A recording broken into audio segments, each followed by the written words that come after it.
যুগে যুগে যারা জালেম হয়েছে তাদের সকলের পতন হয়েছে, এটা জুলাই আবারও প্রমাণ হয়েছে। হাসিনা চলে গেছে, তার সিস্টেম রয়ে গেছে, ক্ষমতার পালাবদল হয়েছে, সেই সিস্টেম আগেরটাই আছে। জুলাই গণ অভ্যুত্থানের প্রধান শিক্ষা হলো যারাই জুলুম করবে, যারাই জালেম হবে তাদেরই পতন হবে। এবং মানুষ আল্লাহ চাইলে সকল মানুষকে যে কোনো মুহূর্তে ঐক্যবদ্ধ করে দিতে পারেন এবং জালেমের চূড়ান্তভাবে তাকে ধ্বংস করে দিতে পারেন।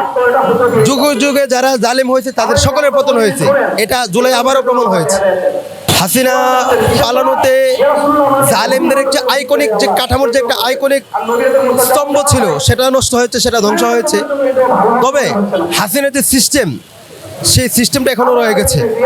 যদিও এই দেশের মানুষ জীবন দিয়েছে পুরো সিস্টেমটাকে ভেঙে দিয়ে নতুন একটা সিস্টেম তৈরি করার জন্য, কিন্তু অত্যন্ত দুঃখ এবং পরিতাপের ব্যাপার হলো হাসিনা চলে গেছে, তার সিস্টেম রয়ে গেছে, ক্ষমতার পালাবদল হয়েছে, সেই সিস্টেম আগেরটাই আছে।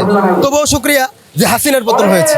আজকে যে আমাদের উদ্দেশ্য হলো আজকে যে 5 আগস্ট 36 জুলাই যে হাসিনার পতন হয়েছে, এই পতন উপলক্ষে আমরা আল্লাহর কাছে শুকরিয়া আদায় করছি এবং সেই শুকরিয়া আদায় করে একটা গরু জবাই করলাম এবং প্রায় এখানে 2500 মানুষের খাবারের ব্যবস্থা করেছি।